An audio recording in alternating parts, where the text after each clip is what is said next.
And welcome in to Purple After Dark. That's right, we're back. No Mackie, he's traveling. So Zolgad, executive producer Declan Goff, and of course the star of the Purple After Dark show on Tuesdays, our guy, our friend, Realistic Randy, who, if he doesn't get his fill of talking Vikings and utter disappointment on his own YouTube channel, gets to join us each Tuesday night at 11 o'clock Central, 9 o'clock Pacific, throughout the country and the world, talking Vikings football. Um, Brought to you by our friends also, Surly Brewing. Enjoy a Surly, it's delicious. I particularly like the Furious. And we also want to thank our friends from TCL. Enjoy more with TCL. That's where you should watch your football on a TCL television, or Mackie Judd and guys like Realistic Randy. All right, my man, I want to turn it over to you because I think we're optimistic a little bit last week, and we saw the Vikings beat the Seahawks, and we all sort of said, well, the Seahawks really aren't that good. But you know what? We're not going to rain on the parade. That was a game in which the Vikings trailed and didn't look great in the first half and came back like gangbusters in the second half. And then they played the Cleveland Browns and they scored on their first drive, Realistic. And we all looked at that and we said, whoa, that scripted drive was nice. I was tweeting about how great it was from Kubiak. The floor is yours now to speak on what happened for the rest of that game. Well, you mentioned it. We were a bit optimistic before the season started. And Judd, if I'm not mistaken, you and I both had the Vikings finishing this season 10-7. The way that they've dug themselves into a hole so far, 1-3, I mean, they're really looking more on track to finish 7-10. Two things I thought would be true. Number one, I thought the Vikings would have a competent offensive line. Number two, I thought the Vikings would have an elite defense. Neither of those two things have come to fruition. The offensive line, still a train wreck. I'm tired of talking about it, but here we are. Mm-hmm. Brian O'Neill, he's great. Oli Udo, he's had his ups and downs. His ups have been fantastic. He's made some great plays, but then there have been other times where he's had brain farts, inexcusably getting turned around. But I'm going to chalk it up to this is his first year as a starter. I think there's a lot of upside with him. Mm-hmm. From that point forward, besides the left tackle, because you're waiting for Christian Darrisaw to play, I think he should play this upcoming Sunday against the Lions. He's a full participant in practice. But Garrett Bradbury, I don't blame the Vikings for still, or at least starting the season with Garrett Bradbury as their starter. You want to give a player 3 years to see, okay, what is this player all about? Third-year man out of NC State. But where I do fault them is, and this goes on Rick Spielman, is there was no true contingency plan to say, we want Garrett Bradbury to step up and be great. But on the off chance it doesn't work out, we need someone that's going to be the next man up. And I'm sorry, Mason Cole doesn't do it for me. He's a Band-Aid to the Garrett Bradbury situation. And I'm on record. You could have addressed backup center through the draft. I'm on record. I don't remember if it was a mock draft that I did or a Vikings big board. I literally said a guy that I like for the Vikings is Josh Myers out of Ohio State. And so far this season, 4 starts, 0 penalties, 0 sacks allowed. He's been great. You want to know where he got drafted to? He's in the division, the Green Bay Packers. He is the Green Bay Packers starting center. They love him. That's a missed opportunity for the Vikings. And Ezra Cleveland, he's an offensive tackle. You forced him to play guard to go up against some of the strongest dudes in the National Football League. And I hate this musical chairs of switching guys around on the offensive line. If you want a guard, just draft a freaking guard. Why is that so hard? The center and left guard spots, that has been a self-infliction caused by the Minnesota Vikings. And then the defense. Let's talk about it. All the resources they put into this defense. Right now, through the first 4 games of this season, the Vikings are the 25th ranked defense, 18th against the pass, 25th against the run, which is really unacceptable. We talked about, and I know Michael Pierce, he's getting an MRI, But even when he was playing and Dalvin Tomlinson is playing and you have Danielle Hunter, I mean, they're still giving up over 100 yards rushing per game. How is that possible? I've never had a bad defense yet. The last 2 years, this year and last year, have been pathetic.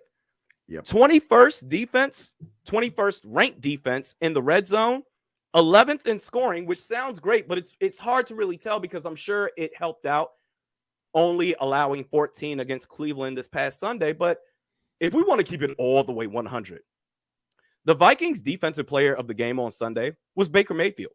Baker Mayfield, the amount of wide open targets that he missed, if he simply hit those wide open targets, Cleveland would have beat the Vikings by 2 or 3 scores.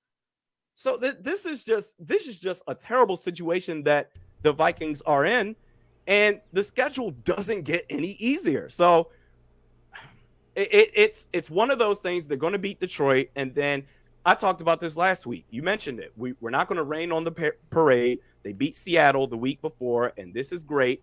Ride the wave of positivity. But I talked about this. When everyone believes in this team, when Good Morning Football is praising the Vikings, rightfully so, after an impressive win, when everyone's saying, you know what, this is the Minnesota Vikings. Oh, man, they are going to be, if nothing else, a tough out.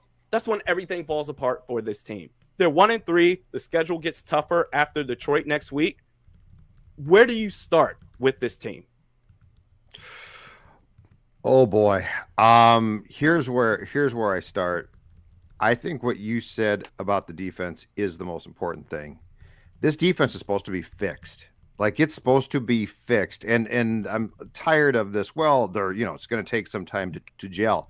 Michael Pierce is hurt, and I heard today and saw a report this might be long term too. So he might be gone for a long time. And so now this nose tackle that you signed to the big free agent contract back in March of 2020, Randy, is going to be out for an extensive time after opting out. Dalvin Tomlinson in the last 2 games has graded really well in PFF's grades.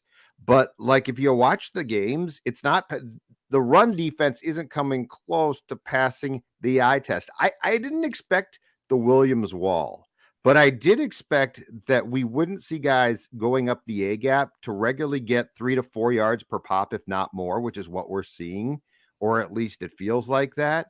So I guess where I would start is the defense and the disappointment there. Bashad Breeland can't play. I don't know if he's cooked or the scheme doesn't work for him or what, but Dantzler was far superior. And the problem now is that he's got COVID and we don't know when he's coming back.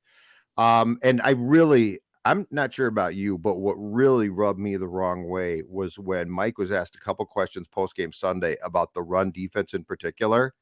And Mike said, I'm not disappointed. You guys don't know what you're watching. You guys all love your stats, but I'm not let down. Mike, come on. You're trying to save your job.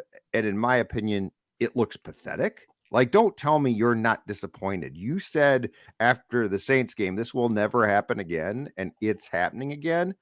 So if there's a conversation to be had here about where this team stands in reality, I think talking about the defense is damn important because I am really let down by it. I'm really disappointed. This is a defensive head coach. And the crazy thing is, I hate the excuse of, well, you know what? We played the Browns and they've got a nice running attack. Well, so do the Vikings. While the Browns rush for 184 as a team. And okay, well, you know what? It's the Browns. Well, the Vikings, they have a great rushing attack too. The Browns, they held the Vikings as a team to under 3 yards per carry, 2.8 yards per carry. I'm sick and tired of, well, you know what? We're going up against a tough team. What about teams having to face the Vikings? Yeah. Have some pride. And the fact that, and I did see that press conference, I'm not worried about it. You like your stats and all that fun stuff. I just think it's gotten so exhausting. I've been talking about this situation for now 3 years. It's so blatantly obvious. And in fact, going back to the offseason, after the 2019 season leading into 2020, Mike Zimmer, he got the multi-year contract extension. which my immediate reaction at the time was, well, this is dumb. Why are you going to do this? But whatever. But let me ask you this. Dex, Judd, you remember the buzzword associated that time after he got that contract extension? You remember? Buzzword. No, I mean the ones that come to mind obviously were the tweak with Daniil, but I don't remember the contract one. What was that one? Continuity. It's a good Mike buzzword. Zimmer. Yeah. Mike Zimmer. Oh my God, they retained Mike Zimmer for continuity. Which my reaction was, well, that's weak. That's saying to me that we're comfortable. We're not one of the worst teams in the league. So you know what? He has a semi-competitive, but quite frankly, you're never going to win a championship with that mentality. And it's either that or, you know what, there's too much risk. If we were to make a coaching change, it could be worse. And remember the days of Brad Childress, Leslie Frazier, that was just so weak and soft. But the more that I think about it, ironically enough, we want hashtag continuity. That's exactly what we got so far. The biggest problem with Mike Zimmer is that he consistently gets outcoached against good teams. Well, look at the teams that they lost to so far. Arizona, they're red hot. Cincinnati, the jury's still out, but right now they're a good team. Yeah. Mm-hmm. Cleveland, they're a good team. And there's always an excuse. So, and my thing is, I'm so tired of now it's just so obviously out there. When the Minnesota Vikings organization, when they wake up in the morning and they look in the mirror, they see this is what their franchise is all about. So now I'm at the point where I'm seriously just like, okay, if this is how you want to go about your franchise and come up with excuses and, you know, we're just one more year and you'll do this forever. And Mike Zimmer, you're going to allow him to retire. Basically, he will no longer coach until he decides to. If that's what you want to do, then keep doing what you've been doing. At the same time, you don't have the right to say, we're trying to win a championship. No, you're not. You're not serious. You're not. Because it's right there, 8 years. And quite frankly, being a championship contender and Mike Zimmer, the head coach, are mutually exclusive. Just stop the BS and stop the words of this is what we're trying to do. No, you're not. You're comfortable. The weird thing about this entire conversation too is because I agree, and the Wilfs looked at two things when they bought this team. One is the ability to be good consistently, so you're not awful and then you're good and then you're awful. But the other thing that they prided themselves on going for at that time was championships, and they haven't come close. And with this current administration, here's what's weird about it to me. They took a shot with Kirk, and I'm not faulting Kirk here, but when they signed Kirk to replace Case, that was like, okay, this is the final quarterback piece. We can't draft one. Rick can't find one, which he just couldn't. And so we're going to sign Kirk Cousins, and Kirk is going to play well enough with our, at the time, great shutdown defense. We lock teams down that we are going to win a title. And I said, you know what? Okay, cool. You don't love the contract, but you're going for it. And it's really hard in this town, particularly to fault teams that dive into the deep end of the pool.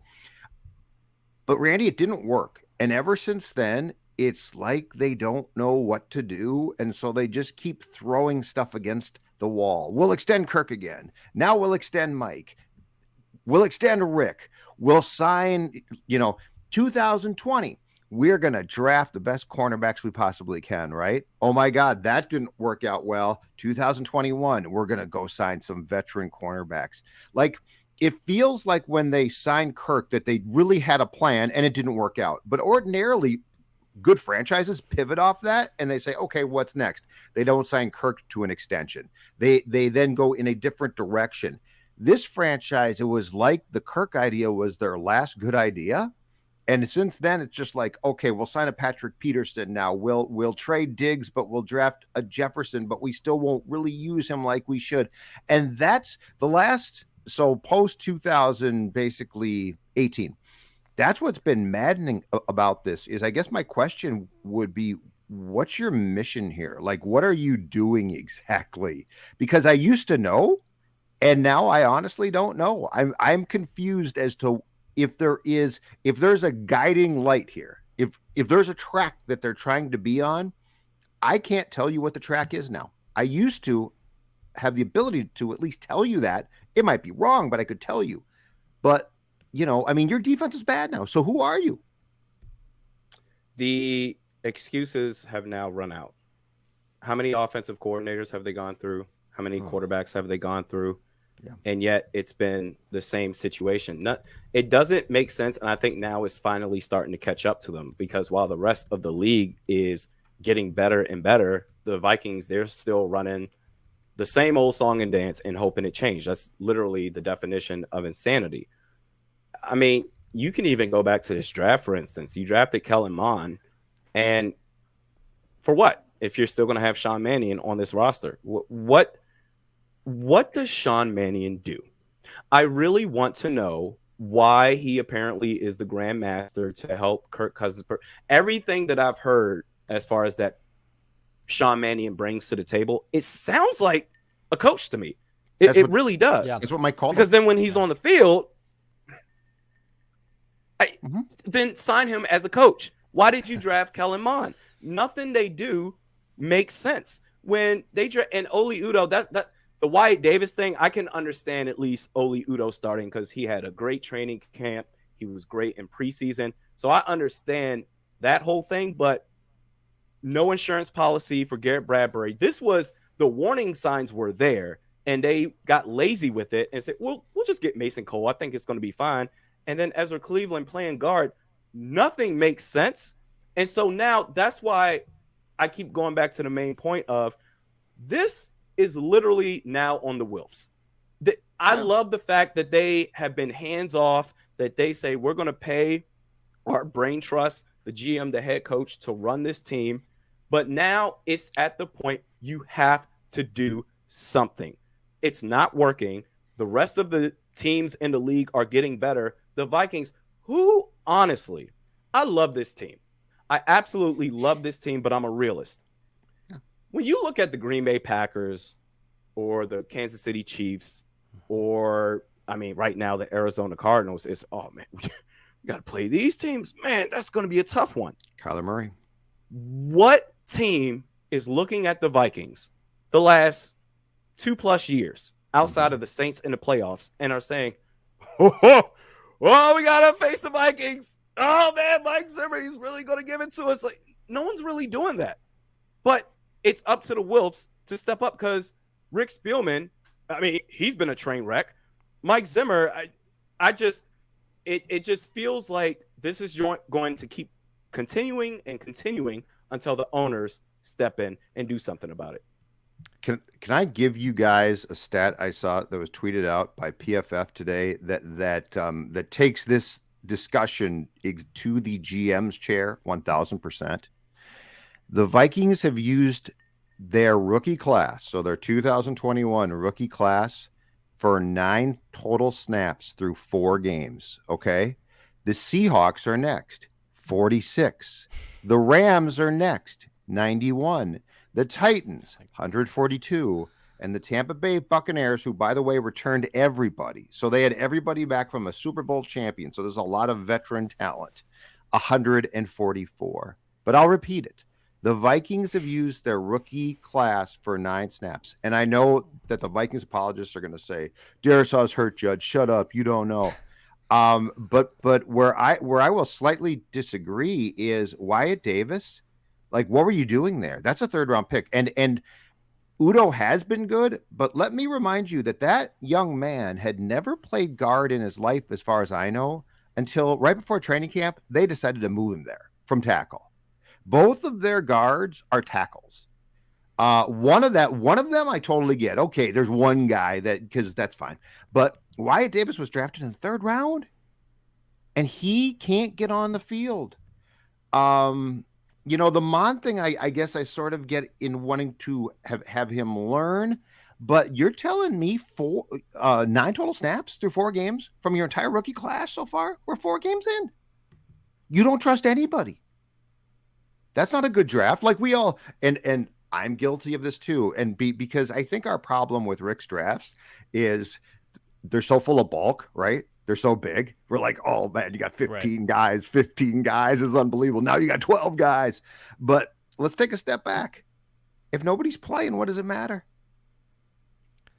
My thing I've been trying to figure out too, Randy, quickly, to Judd's point, to maybe taking a weird stab at Wyatt Davis, to what you just said. Well, if you draft Kellen Mond in the 3rd round, it's fine if he doesn't start. That's not the plan for him to start. Well, then why do you even bring in Sean Mannion? What was the point of taking a 3rd round pick on a quarterback who is literally going to be practice squatted for the whole season, or inactive, I should say, for the whole season? What I've been trying to figure out over the last 4 weeks, and you and I talked about it last week about the defense, who is now trying to serve who? So in the offseason, was it Zim that went to Spielman and said, get me these guys? I know we have limited resources, but get me these guys. Get me Patrick Peterson. Get me Dalvin Tomlinson. Michael Pierce will be back. Daniil will be back. Anthony Barr will be back. We'll be fine. Or was it Spielman that said, all right, man, well, if you don't want to play rookies, here's what I can do. I can give you these veterans, and you plug and play them. You're the defensive guru. You figure it out. But at the same time, I'm going to take a 3rd round pick on a quarterback, and take a guard who isn't ready yet, and take a tackle who we are just convinced will be fine, even though he just had core surgery, and then he's an additional one a week before the season. I'm trying to figure out who was serving who and who is really at fault here. And that's where, I mean, obviously the easiest scapegoat in unfortunately the 3 dragons that are Cousins, Zimmer, and Spielman, the easiest scapegoat and the easiest head to cut off immediately tomorrow if you wanted to is Zimmer, because he's the head coach.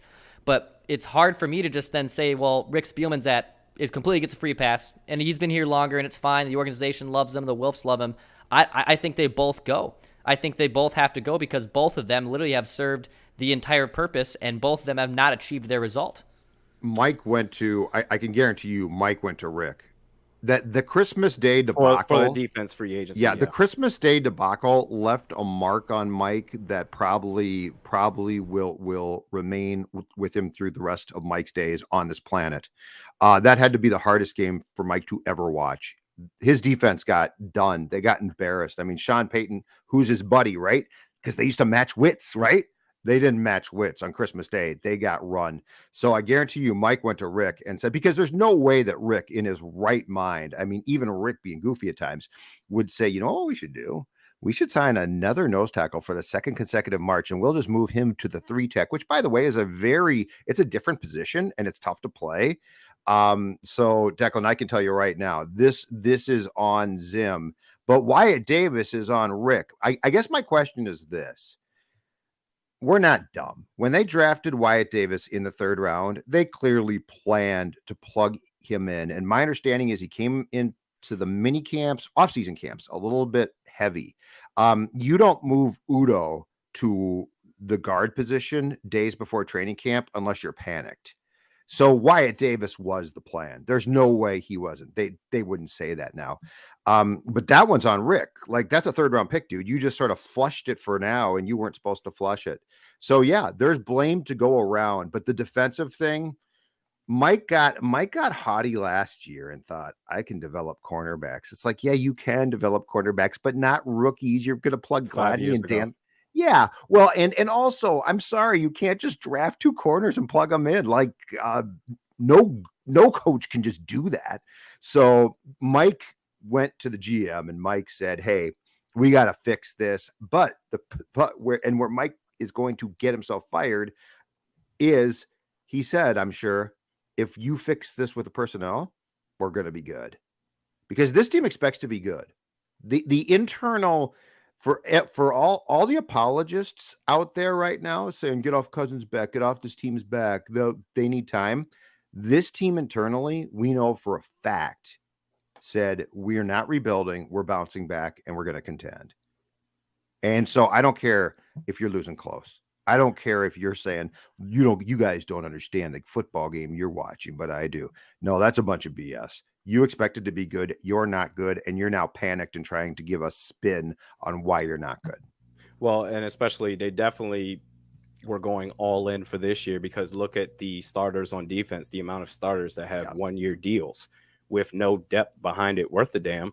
The Wyatt Davis thing is, I mean, if the Vikings up to this point have had no problem moving guys around on the offensive line for years up to this point, I mean, your left guard situation is a disaster, but it's a logjam because then you would be saying, okay, we screwed up on Ezra Cleveland, which that's on you. You should have played him at tackle.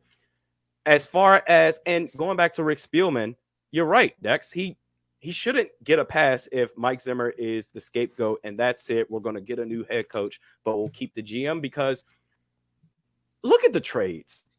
Chris Herndon, Yannick Ngakoue, Corey Vedvik. I mean, the amount of, in which case they've contributed nothing to the team, or in which case they gave up super early. They traded for Yannick Ngakoue, and as soon as the sun set, they traded him to Baltimore. Corey Vedvik, that was a disaster. Chris Herndon doesn't even play. It just seems like they're writing things down on pieces of paper and throwing it in a hat and saying, okay, let's pick out and see what we could do here. This season, I must admit, I did not see it starting this way. I thought, you know what, they're going to go 10-7. It's an odd year. This is Zimmer. He's going to prove everyone wrong. They're going to go to the playoffs. And this has been far worse than I could have ever imagined. But at the same time, everything that is transpiring, I'm not really all that surprised because this has been what this team has been all about for years. It's up to the ownership to step up and do something. But if they're going to continue to be hands off and say, oh, we're going to do what we want, don't talk. Tell your social media team, stop tweeting out stuff about how we're trying to contend for a championship. You're not. Mike said, oh, I'm not worried about my run defense. Really?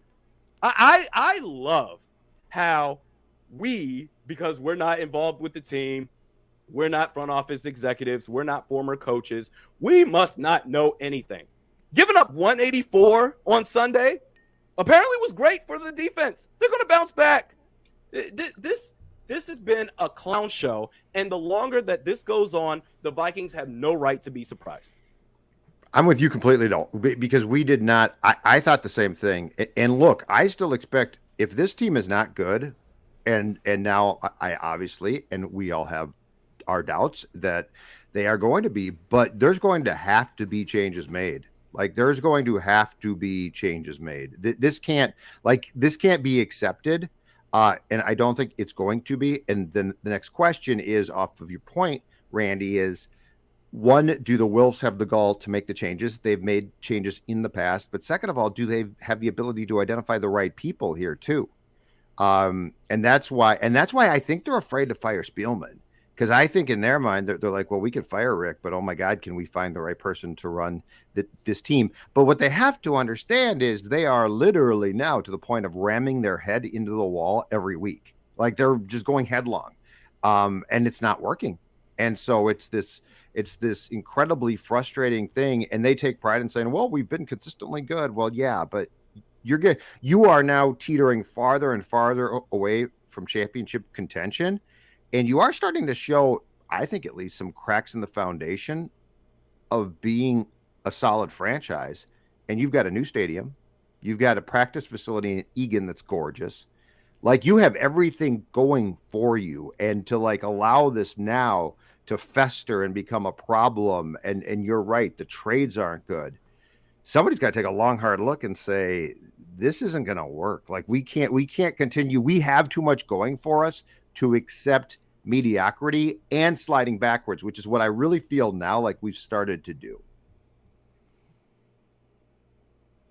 I feel like the best case scenario is if the Wolves determine that there is no way this team is going to turn it around, maybe they will, but if they've determined that, okay, this season is a lost cause, you make the firing now. Do what you can to get a high draft pick, but they're not going to do it. If they do make a change, yes, I believe it's going to be after the season ends. To your point about Rick Spielman and, oh, you know what? I don't know. Can we find a replacement for him at GM? A message to the Wolf brothers. If you're going to be scared, sell the team. You are never going to win a championship that way. If it's, we've had Rick for this long, and how do we go about hiring or trying to find a replacement? You will never win a championship that way. If that is the case, sell the team, get it to another ownership group that will have the goal to say, we need to make a change. This being comfortable And, well, you know what? It could be worse. At least we're not the Detroit Lions. Any other team, they will sweep through every nook and cranny to say, if we need to make changes here, okay, is it going to give us a better chance to win? If so, even if we do have a great relationship with individual A or B, we need to do it. It's a business. But if you're going to run it based off of, oh, this guy's like family to me, and what do we do? You shouldn't be owners in the first place. All of this talk, gentlemen, do you know what it does? It makes me thirsty. It makes me incredibly thirsty. And when I'm thirsty, I like to go to my fridge or right here on my desk. Surly Furious IPA is my favorite. Now, Surly has several great beers that you should try, but the Furious, that's the one that you want to go to your local liquor store to get, or at a game. I mean, let's say you're going to watch the Vikings and you're like, things aren't going well. What could make this day just a little more enjoyable? A Surly Furious, crack open one, enjoy the IPA that revolutionized Minnesota craft beer. Don't settle, get Surly. Also, a shout out to Moon Motorsports quickly, Judd, too, family owned and operated for 50 years. Moon is your Polaris, Can-Am, Honda, Yamaha, BMW, and Ducati dealer.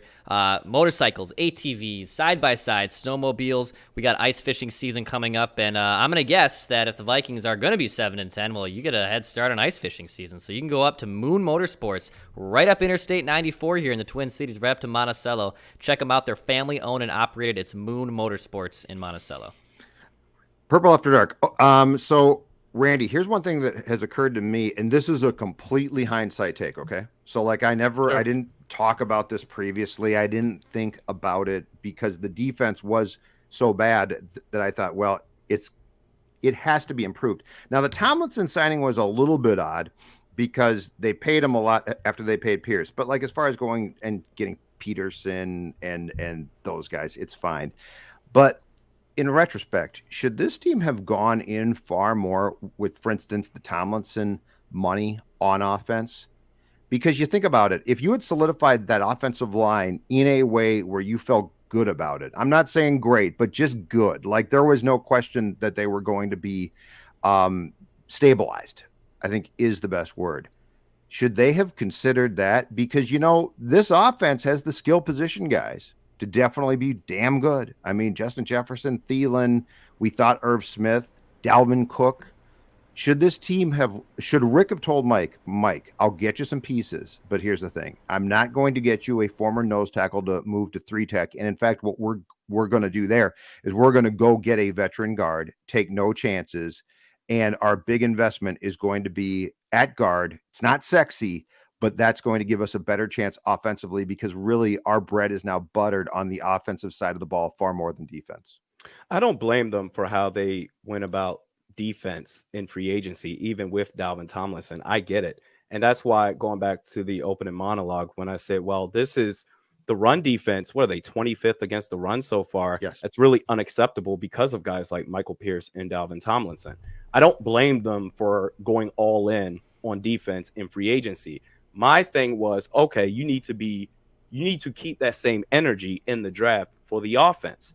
And I thought, I don't know how you guys felt, but I feel like the majority of Vikings Nation, we thought, this is great. Christian Darrisaw, Wyatt Davis, they addressed the offensive line. You have your backup quarterback, your quarterback of the future in Kellen Mond.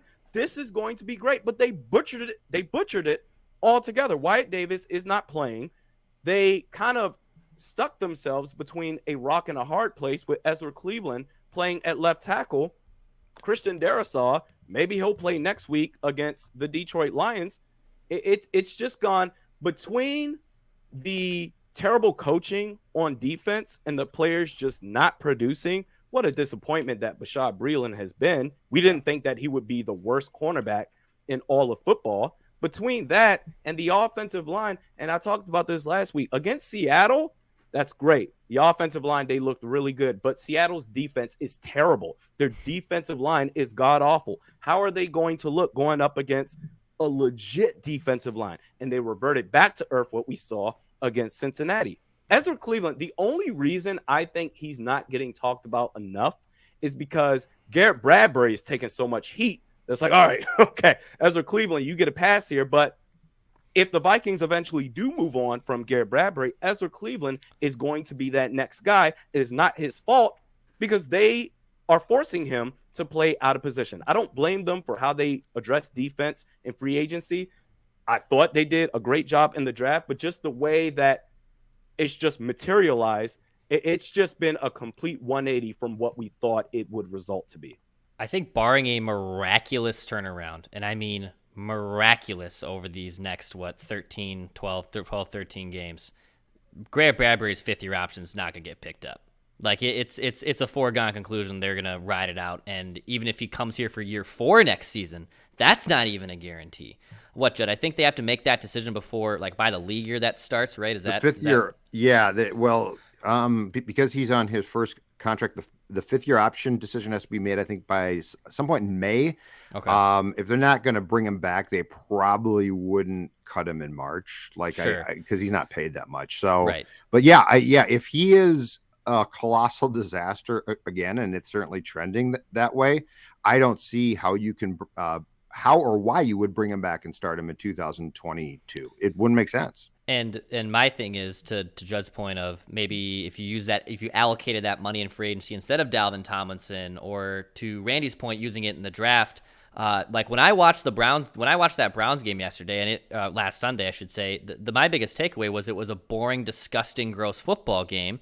And even though there was a lot to take away from it, and as we're clearly still ranting about it 2 days later, when you have Justin Jefferson and Adam Thielen, and I know we had a hobbled Dalvin Cook, but Kirk Cousins off to a great start. The fact you're only able to score 7 points when, like, Baker Mayfield gifted you every single chance to win that game, and you have all these weapons on offense, and you still get gashed for 190. The Browns look at that and say, ha. Like, we literally asked you to win the game, and we're still walking away from it saying we won the game when Baker Mayfield gifted you numerous opportunities. I mean, Baker was god-awful in that game on Sunday. And when you have all these playmakers on the Vikings side on offense, you add a Joe Thuney to the mix, or you add like a more competent guard, or just someone you can plug and play on the offensive line that was either in the draft or in free agency, you probably win that game. You only allowed 14 points. You probably win that game. And I think that's why the sloppiness is what frustrates me, because this team is too good on offense and too talented to have a game like that. It's unacceptable.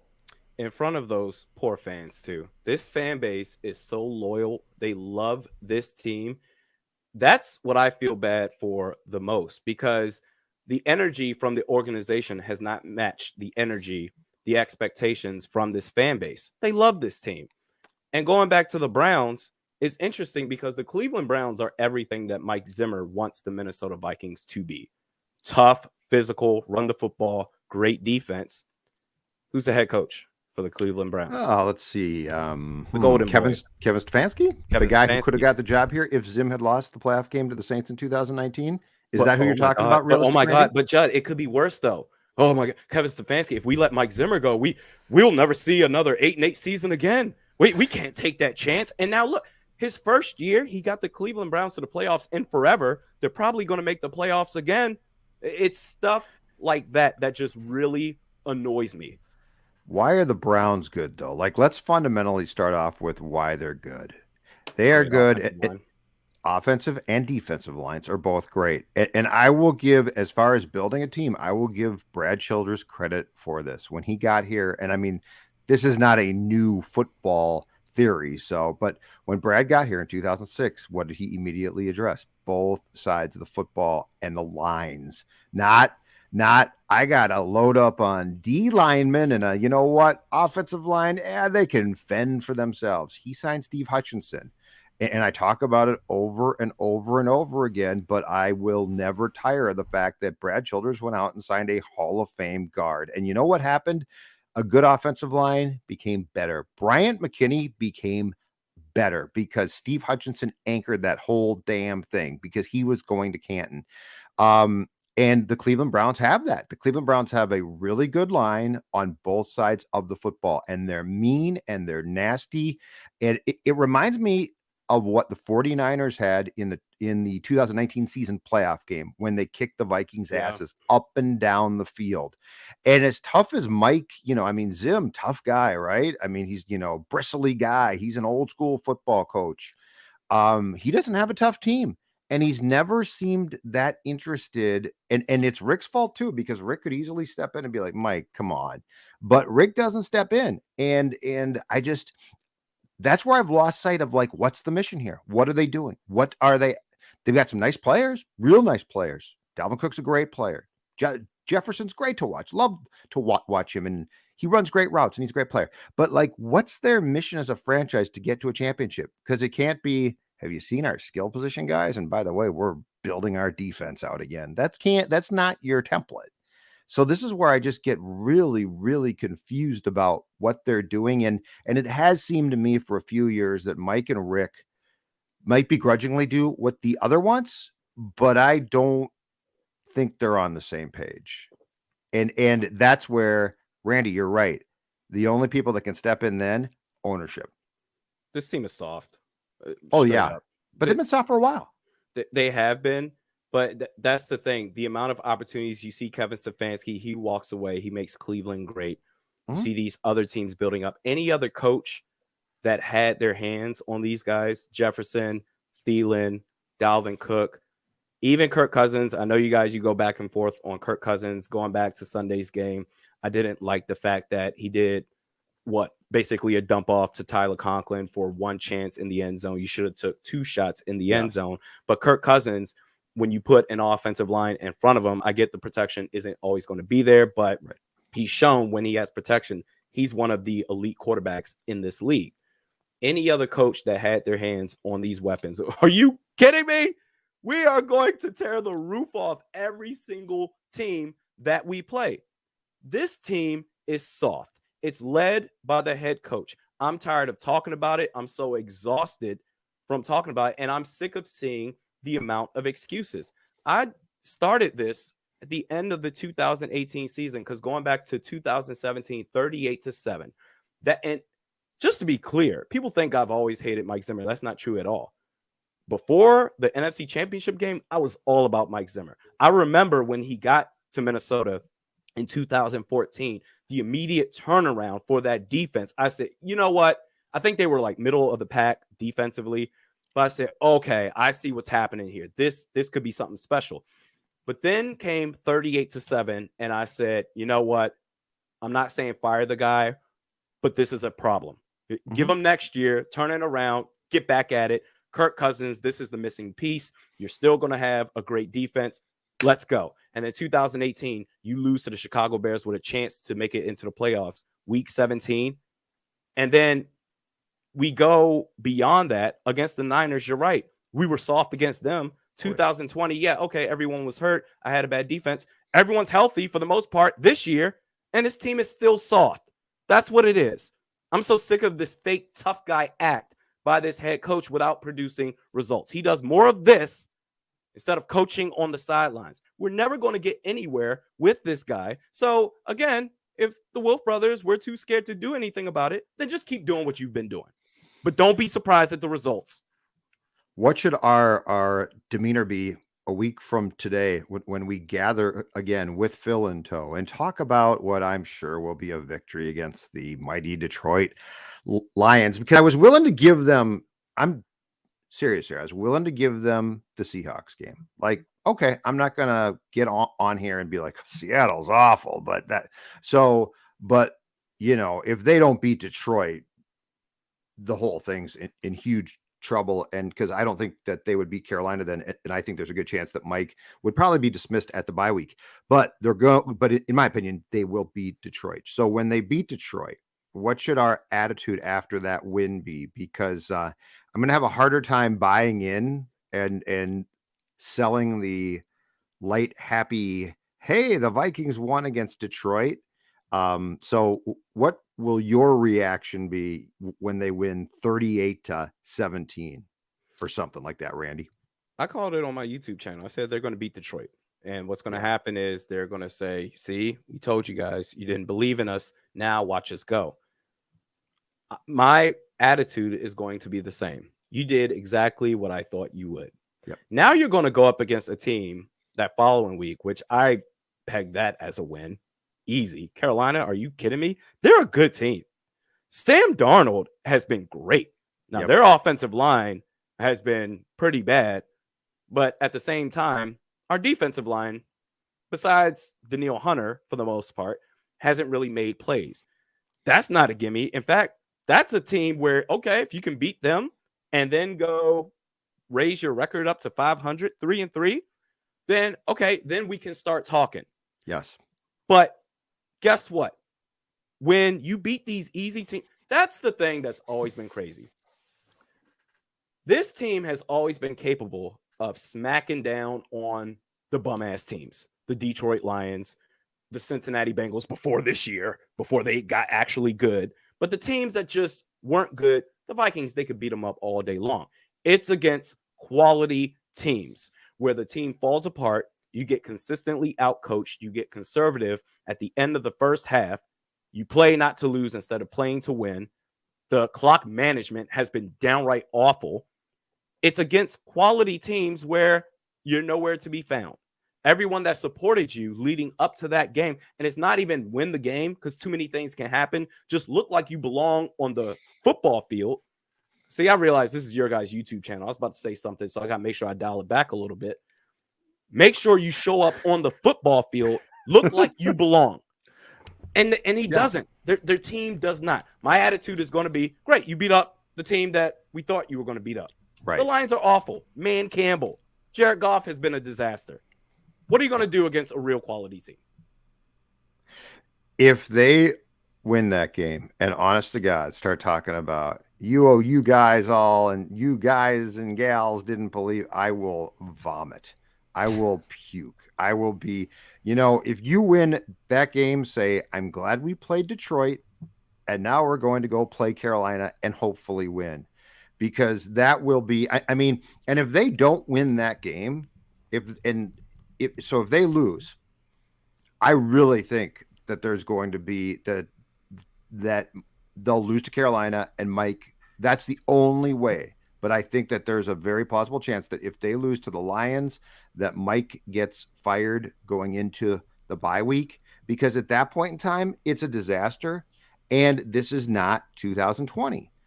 I think last year they said, well, we misjudged things, which, by the way, they did grossly. But I think they said, well, we misjudged things, and, we didn't know really defensively. We thought we fixed it a little bit, but we didn't. And so I think they sort of flushed it and said, we're going to come back in 2021.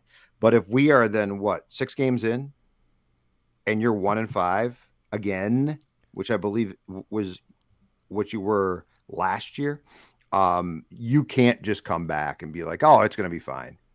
At that point in time, I think Mike's gone. I think Rick stays for the time being, but I think that's the point that you're talking about by the end of the year, a house cleaning. And by the way, too, if that's your record, be as bad as you can possibly be, because the one thing that still ticks me off about 2020 is, why didn't you make more trades at the deadline and let it ride out as bad as it could have to get the draft pick? That drove me crazy. I hate teams. I absolutely abhor not good teams that don't care that much, that do the we'll show you rally and then fall short. I do think, though, to counter your point, that like trade deadlines and trade sell-offs, they don't happen in the NFL at the deadline. They just don't. Now, should teams start doing that more? And should have the realization of like, hey, we're 1-5. The trade deadline's next week. Let's sell off some pieces. Let's get a couple more mid-round picks. Let's take more lottery tickets and do that. Let's absolutely start doing that and have the realization that we're not going to be a good football team this season. Let's start doing it. For whatever reason in the NFL, that's just never, like the trade deadline, of all the great things the NFL does, and they do everything and they are supreme, they handle the trade deadline as the most boring one by far. True. It's not even close. It's picked up a little bit more, though, and they traded, once you trade Ngakoue, you could have opened the floodgates. Harrison Smith, who, by the way, I'm not quite sure is still the player that he was. Harrison Smith for a draft pick would have been a great guy to trade. But that was, last year was a year to just let it go. Just let it go. Let it slide, man. Get the 7th pick. Get the 6th pick. Make it easy. I will say, in Mike Zimmer's defense, though, when his back is up against the wall and he knows the pressure is on, he knows that outlets like this right here said, Zim, oh my God, this is ridiculous, this way. Because I will say, the players, I feel like outside looking in, I feel like the players love Zim, at least on defense anyway. I feel like they love their head coach.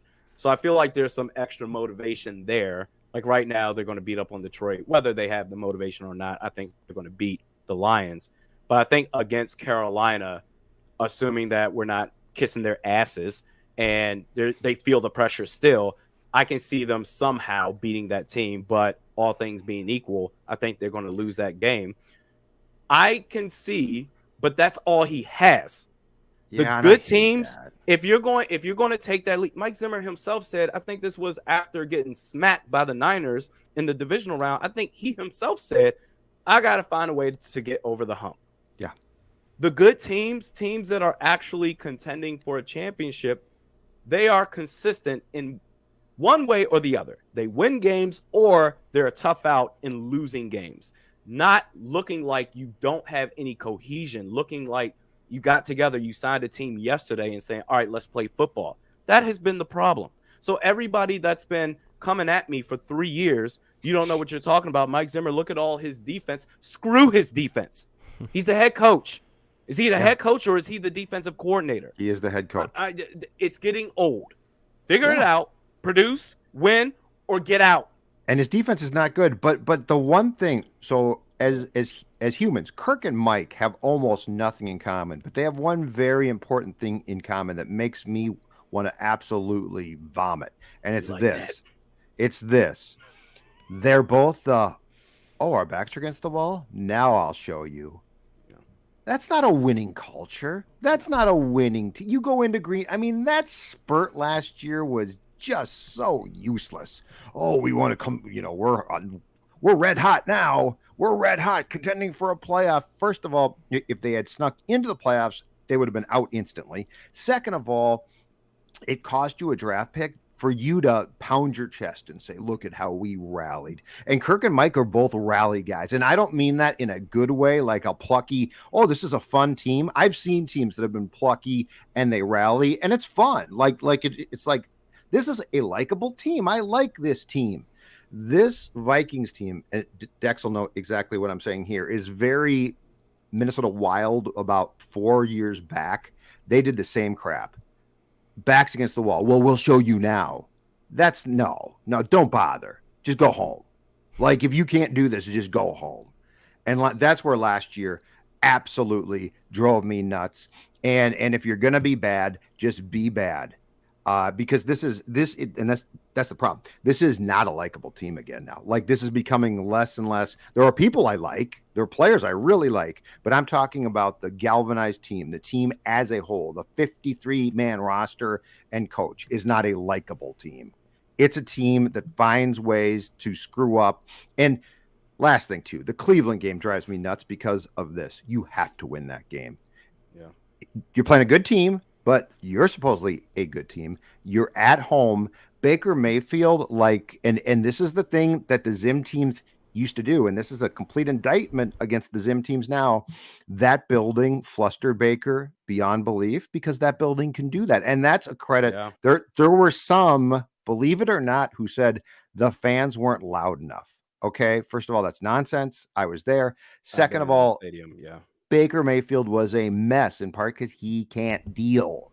And so you had every home field advantage. You scored first and you still lost. And that, in my opinion, I know the Browns are good, but that's a must-win home game for a Mike Zimmer coach team that prides itself on defense, and losing is inexcusable. Mike Zimmer has been a waste of time as a head coach. And going back to this is not a likable team. I love this team. I grew up in the Washington, D.C. metropolitan area. I identified with the Vikings because of Randy Moss. I love this team.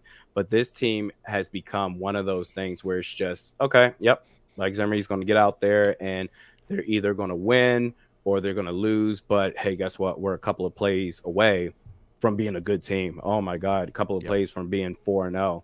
It's gotten so ridiculous. And I think the one thing, if nothing else, that's going to be so disappointing, the amount of talent that's been wasted under this regime. You think about 2017 Xavier Rhodes, 2016 Xavier Rhodes, Harrison Smith, Daniil Hunter, Eric Kendricks. I mean, maybe not this year, but before that, one of the best, if not the best middle linebacker in football. The amount of talent. Stephon Diggs forced his way out. He was super childish about it, but he came out later and said, look, you want to run the football. This ain't for me, dog. Like this ain't, you would think with the talent that you have, let's do the best we can. How can we figure out ways to win? And when I hear speeches from last year, this was from Eric Bieniemy, and I'm paraphrasing here, but when I hear coaches talk about, I know you're talented. I tell my players all the time, paraphrasing, I tell my players all the time, I know you're super talented, but there are going to be some times where we may have to dial it back to do what's best for the team to win. That, to me, says a coach that is relatable, a player's coach. And then you have this crusty fart that's just, this is my way or the highway. Anthony Barr is the greatest player of all time. He's the second coming of Lawrence Taylor. He literally does nothing. He's just super stubborn. And maybe this year he's been a little bit more lenient in the fact that maybe he's feeling the heat and let's open up the playbook. But it's just one of those things, the amount of talent that's been wasted and the amount of opportunities of other candidates. Kevin Stefanski, he was right there in our building. You know how many Cleveland Browns fans are saying right now, I can't believe you guys let go of Kevin Stefanski. Really? Thank you so much. He's turned our franchise around. But because Mike Zimmer, we can't let him go because, oh my gosh, you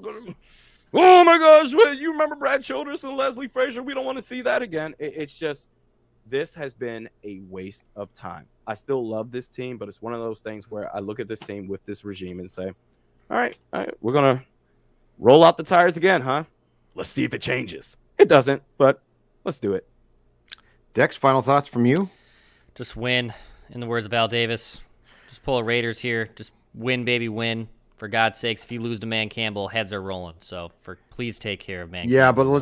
But again, let's dial her back if they do win, because I'm not going to come on and show as real like, oh, they beat Detroit. You see, when Kirk told me they're back. They're back. You should not have that mindset until basically you play the Lions again. Because out of the bye, you get the Cowboys, hard game.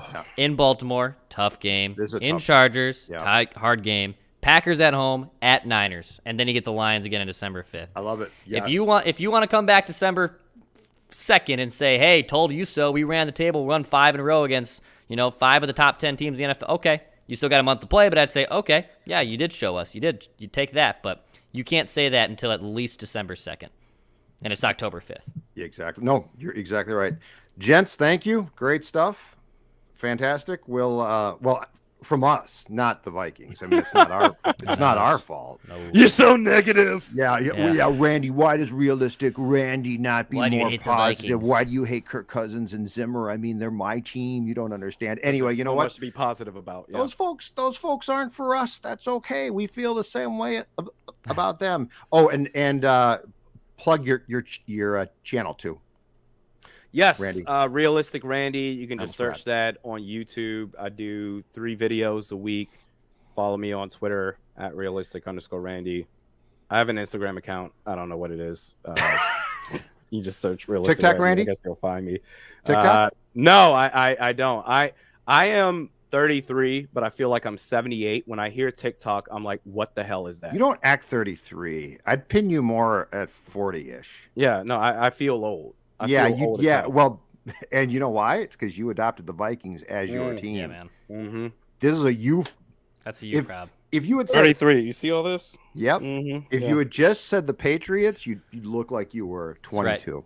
Right. Yeah, that's where you can find me at YouTube 3 times a week, Mondays, Wednesdays, and Thursdays, and then here on Tuesday nights. We'll talk to you next week. Thanks to the folks from Surly Brewing. I'm Judd. He's Declan. He is Realistic Randy. Purple After Dark.